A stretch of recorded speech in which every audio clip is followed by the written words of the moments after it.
எழுத்தாளரும் விமர்சகரும் பட்டிமன்ற பேச்சாளருமான பேராசிரியர் என் ஜெல்நாதன் ஐயா அவர்கள் இன்று காலை கதம்ப நிகழ்ச்சிக்காக எது உழைப்பு என்று மகாத்மா காந்தி என்ன கூறுகிறார் என்று பேச வருகின்றார். வாருங்கள் ஐயா.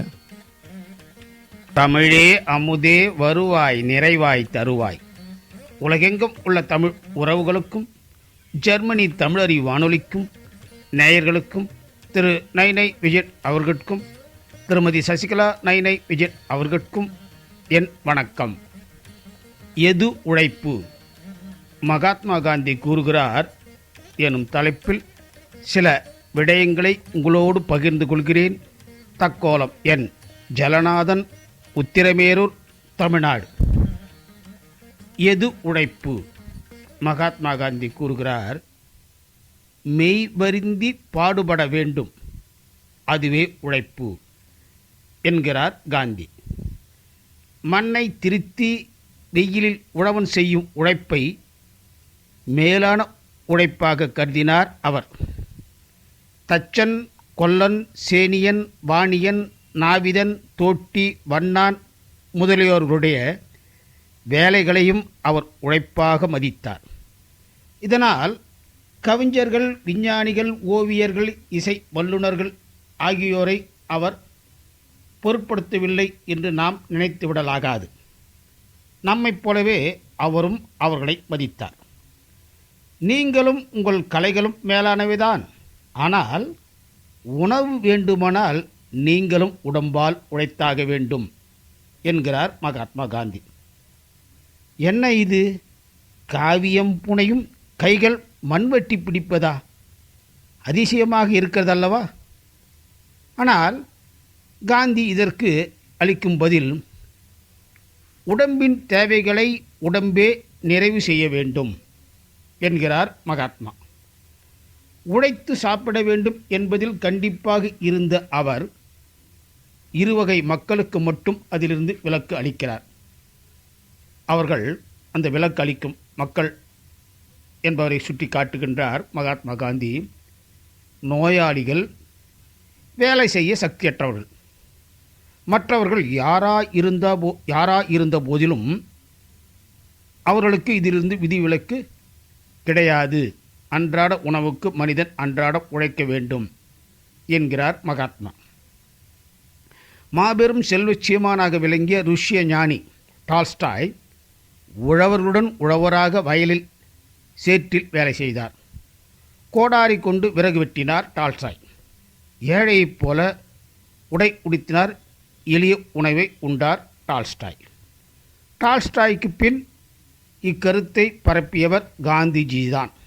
அவர் தம்முடைய ஆசிரமத்திற்கு உத்தியோக மந்திரம், காந்திஜியினுடைய ஆசிரமத்திற்கு உத்தியோக மந்திரம், அதாவது தொழில்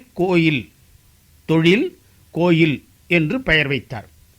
அந்த பெயருக்கேற்ப அங்கு பலவித தொழில்கள் நடந்து வந்தன.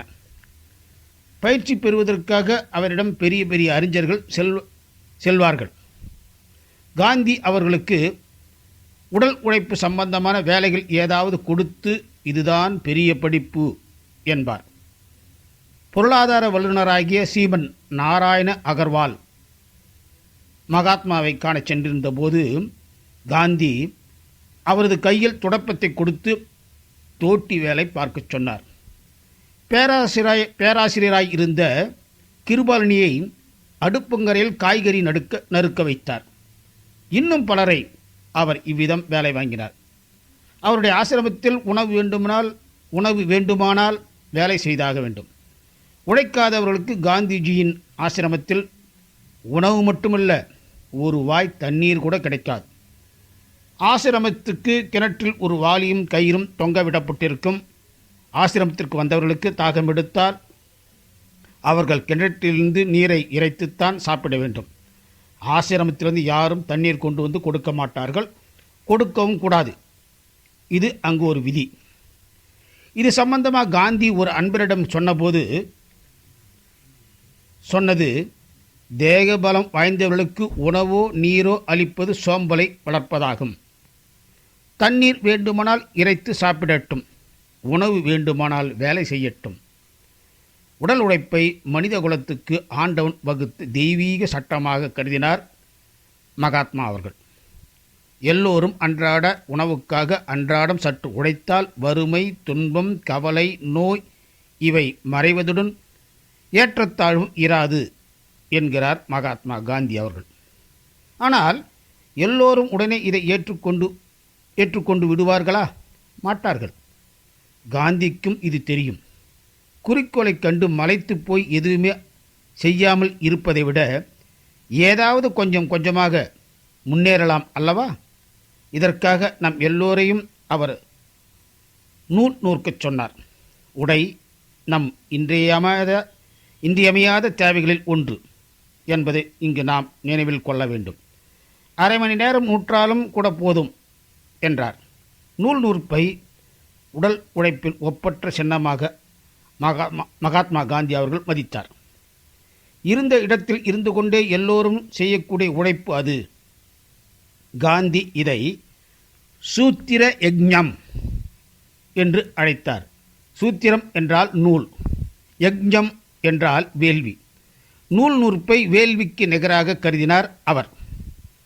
ஒரு முறை அவர் உண்ணாவிரதம் இருந்தார். மகாத்மா காந்தி அவர்கள் உண்ணாவிரதம் இருந்த சமயத்தில் அந்த உண்ணாவிரதம் முடிந்ததும் ராட்டையை கொண்டு வரச் சொன்னார். நூல் நூற்க தொடங்கினார். அவருக்கு உடம்பில் தெம்பே இல்லை. முகத்தில் அளவு கடந்த களைப்பு ததும்பி இருந்தது.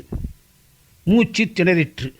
ஆனாலும் மகாத்மா காந்தி அவர்கள் நூல் நூற்பதை விடவில்லை.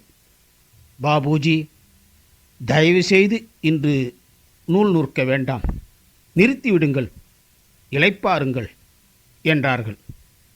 இதை கேட்டதும் காந்திஜியின் முகம் மலர்ந்தது. மாட்டேன், இன்று சாப்பிடத் தொடங்கிவிட்டேன் அல்லவா, ஆகவே இன்றே நான் வேலையும் செய்தாக வேண்டும் என்றார் அவர். இதுதான் மகாத்மா காந்தி. சொல்லும் செயலும் ஒன்றாக இருப்பவர் நம்முடைய மகாத்மா காந்தி.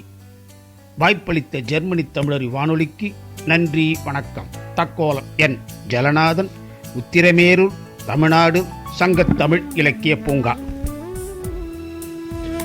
ஆம், எது உழைப்பு என்று மகாத்மா காந்தி சொன்னார் என்ற விடயத்தை மிகச் சிறப்பாக பட்டியலிட்டு தந்திருந்தார் முனைவர், பேராசிரியர், பட்டிமன்ற பேச்சாளர், கவிஞர் என் ஜெல்லாதன் ஐயா அவர்கள் தக்கோலத்திலிருந்து. மிக்க நன்றிகள் ஐயா. மீண்டும் மீண்டும் இணைந்து சிறப்பியுங்கள். நன்றி, வணக்கம்.